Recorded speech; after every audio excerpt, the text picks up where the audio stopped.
Technologie, The Pump, années 90 style, haltérophilie, nouvelle génération, on va voir ça immédiatement. Salut les sportifs, j'espère que vous vous portez bien. Moi c'est Serge Fortuny, bienvenue sur ma chaîne YouTube. Qu'il fasse beau, qu'il fasse gris, qu'il fasse chaud, qu'il fasse froid, le sport doit être là.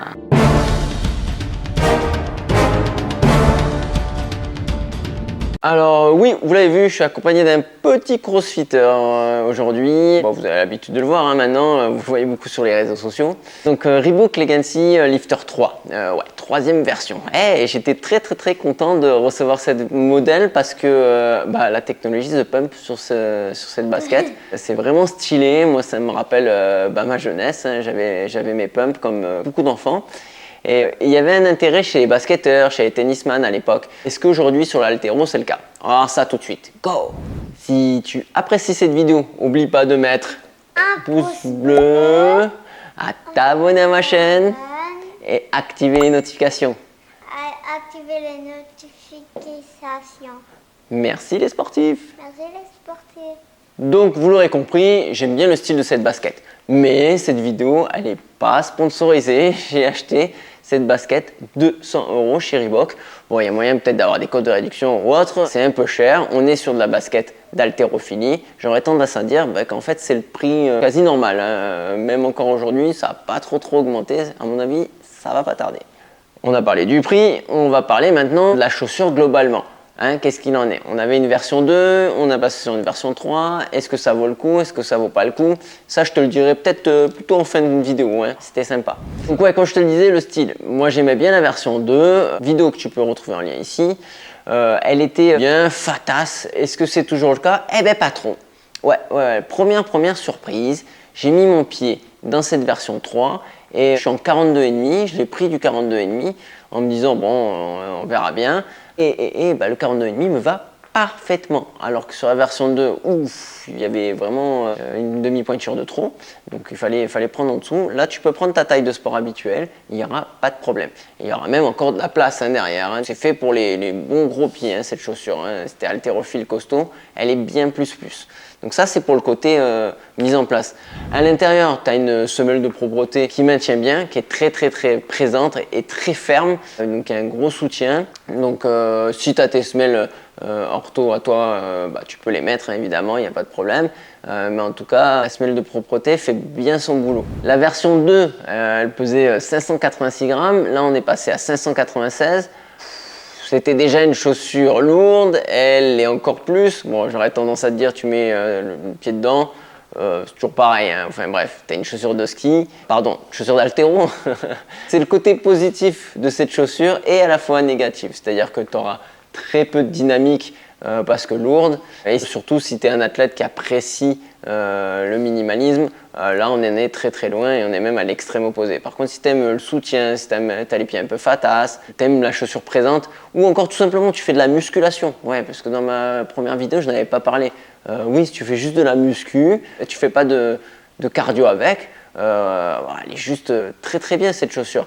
Oui, parce que la V2 à la V3, faut dire ce qui est, il ne se passe pas grand chose. Il y a eu 2-3 axes d'amélioration, entre autres le pump, très plaisant pour le type de morpho que je suis, c'est-à-dire pied relativement normal, fin on va dire, où mon pump je le gonfle à fond, je serre mon lacet à fond et le strap je le mets aussi à fond. Ah, le strap, puisque je parle niveau maintien, le lacet il est plat, classique, il n'y a rien de spécial. Par contre beaucoup d'œillets, c'est bien, tu fais pas mal de réglages et d'ailleurs bien serré, ça c'est très pratique.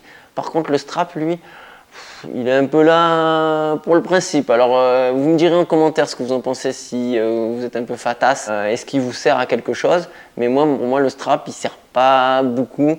Heureusement qu'il y a ce réglage qui me permet de le serrer un peu plus. Cette chaussure, on est sur un drop de 22 mm, c'est la taille du talon là, ici.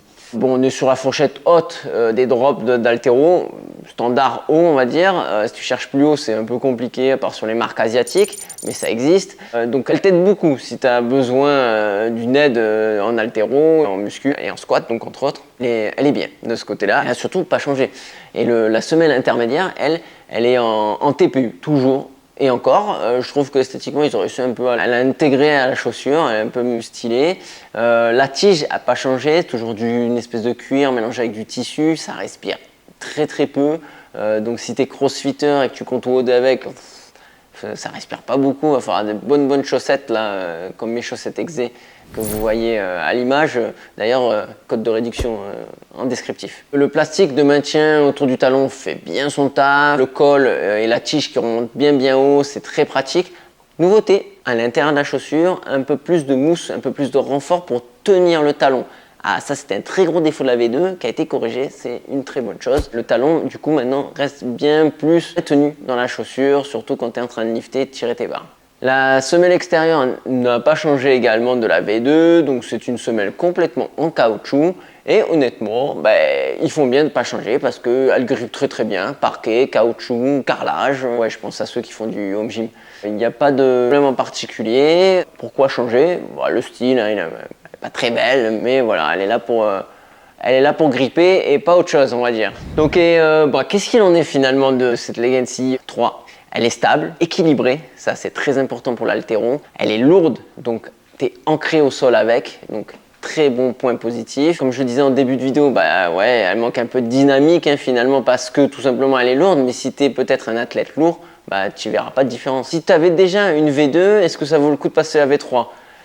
J'aurais tendance à te dire non, à part si tu tombes sur une très bonne promo. Si t'as pas de chaussures d'haltéro, vas-y fonce, elle est très bien. Essaye-la quand même, si t'as un pied fin, c'est peut-être pas le bon modèle. Mais par contre, si t'as le pied un peu fatas, très bon choix. Donc voilà, si t'es pas d'accord avec moi, comme d'hab, tu peux le dire en commentaire. En plus de ça, on pourra en débattre et parler de la chaussure ou des chaussures en généralité. Je te dis haltéro, crossfit, bonbon et saucisson. Portez-vous bien surtout. Faites-vous bien surtout. Machina!